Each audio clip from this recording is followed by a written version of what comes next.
In the 1950s, Loudoun County was home to over 400 dairy operations.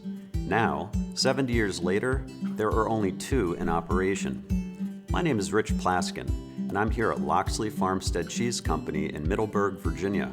Today, we're going to walk through the process of creating some truly amazing, local farm-to-table cheeses.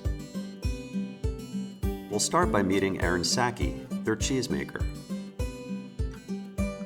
So in here is where we store our milk. This is called a bulk tank. And right now it's actually currently agitating, so that noise you hear, it's stirring all the milk around to help keep it's keeping that milk nice and cold. We keep it at 37 degrees Fahrenheit. Cool. Can actually see it turning. So this is our milking parlor in here where the cows come to be milked. We have probably the oldest style parlor with the newest technology. How many cows can you actually milk at one time? So in here we can milk 8 cows at a time, but we currently only milk 4 at a time because we have 1 employee milking at a time. And this just makes it more comfortable for the cows, and they also are creatures of habit in that they like that side of the parlor better and their stall the best over there. Interesting. And about how long does it take to milk a cow before you're ready to move on to the next group? Each cow takes about 10 to 15 minutes. We actually bring all 4 in at the same time and we start doing the same process. So we actually have a 4 to 5 step process that we do. This is our dairy manager, Steven. Hi, I'm Rich. Hey, I'm Steven. Nice to meet you. Nice to meet you. Yeah. So I've tasted every cheese you make, and they are some of the best I've had in the world. I'm assuming that good cheese starts with a good diet that the cows eat. Oh, absolutely. When the cows start eating grass in the spring, when it first comes up, you can just tell there's a different color, there's a different flavor, the texture is different. We allow them to be cows here, and we allow them to do what they do best, and it takes the stress out of it. Their life is less stressful. Their health just benefits exponentially from it, just because they're under no stress. So here's the barn where the cows stay. They mostly stay here at nights or when it's hot outside. Or in wintertime, they usually stay here for 2-3 months nonstop. What we use is we use sawdust or a carbon-based material. It could be straw, it could be grass cuttings. Basically, you need something to feed the natural bacteria to compost their waste product. It basically just stays here, it composts over time, and just all the bad negative bacteria is digested so that it's basically just clean dirt. Highly nutritious. Okay, this is where it all starts. This is our nursery. There's not too many calves here right now. We've had these hutches completely full at points in time. Right now, I just got 3 babies in the hutches, and this is a little Jersey calf. Jerseys tend to have a higher butter fat content than some of the other breeds. Okay, Rich, this is what we transport our milk to the creamery in.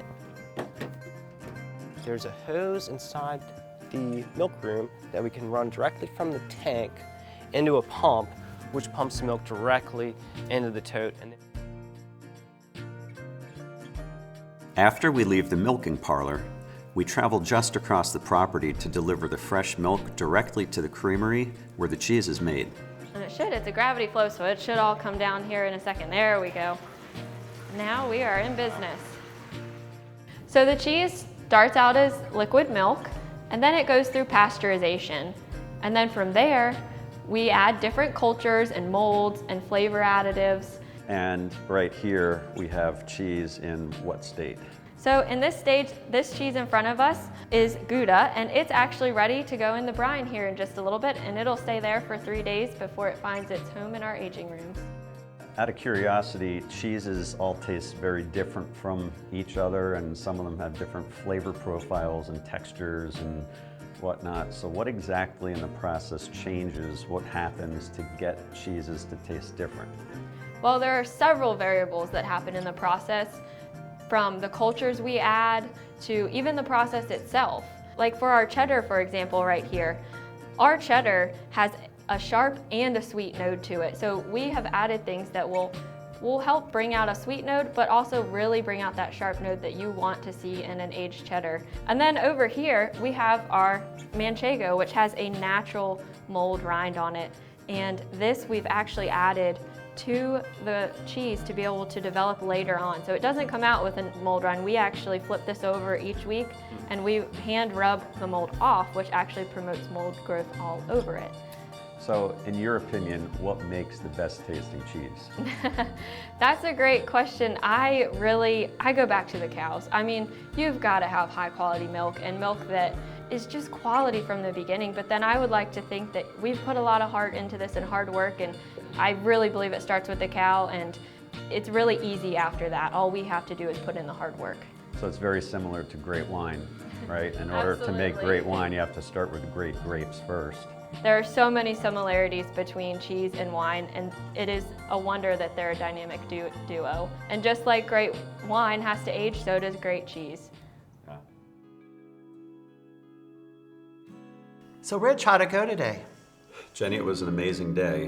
When I showed up this morning, I met with Erin first, and she explained the initial process. I met with Stephen as well, and he did a great job explaining really the best cheese in the world is made from the best milk, and because the cows are eating such clean, nutritious grass right from the field, and they're not stressed out, the milk is top quality.